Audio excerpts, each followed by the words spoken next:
நம்ம யாருக்குமே இந்த உலக வாழ்க்கை நிரந்தரம் இல்ல. இன்னும் எவ்வளவு வருஷம் நாம இந்த பூமியில வாழ போறோம் அப்படிங்கறதும் யாருக்கும் உறுதியா தெரியாது.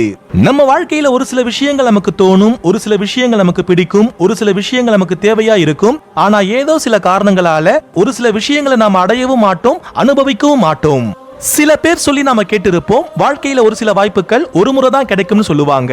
ஆனா நாம வாழக்கூடிய வாழ்க்கையே நமக்கு ஒரு முறை கிடைத்த வாய்ப்பு என்பதை நாம் மறந்து விடுகின்றோம். நமக்கு கிடைச்சிருக்கக்கூடிய வாழ்க்கையில நம்ம மனசுக்கு எது சரின்னு படுதோ அந்த விஷயங்களை நம்ம பண்ணணும்.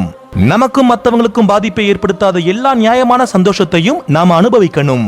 யாருக்காகவும் எதுக்காகவும் நம்ம வாழ்க்கையில இருக்கக்கூடிய ஒரு சில வாய்ப்புகளை நாம தவறவிடக் கூடாது. வினைக்கண் வினைக்கடல் ஓம்பல் வினைக்குறை தீர்ந்தாரின் தீர்ந்தற்று உலகு அப்படின்னு நம்முடைய வள்ளுவர் குறிப்பிட்டிருக்கிறாரு. அதாவது ஒரு செயலை செய்யும் போதே அதை தொடர்ந்து செய்வது கடினம் என எண்ணி செய்யாது விட்டு விடாதே, அவ்வாறு விட்டு விடுபவரை இந்த உலகமும் விட்டுவிடும். இந்த ஒரு குரல் நாம செய்யக்கூடிய செயலை பற்றி தானே பேசுது. இந்த குரலுக்கும் நம்முடைய பதிவுக்கும் என்ன தொடர்பு அப்படின்னு உங்களில் சிலருக்கு தோன்றும்.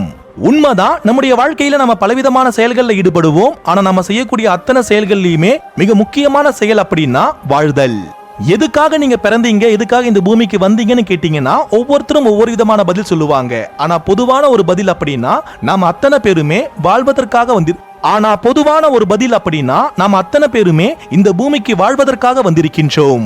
எல்லா விதத்திலும் நம்முடைய வாழ்க்கையை நாம சிறப்பா வாழணும். எந்த ஒரு சூழலுக்கும் நாம பயப்படவும் கூடாது, பின்வாங்கவும் கூடாது. வாழ பிறந்துட்டு நம்முடைய வாழ்க்கையை சரியா வாழாம போயிட்டோம் அப்படின்னா நம்மை யாரும் மதிக்க மாட்டார்கள். எல்லாவற்றையும் தாண்டியும் நாம வாழணும், எல்லா விதத்திலும் நாம வாழணும்.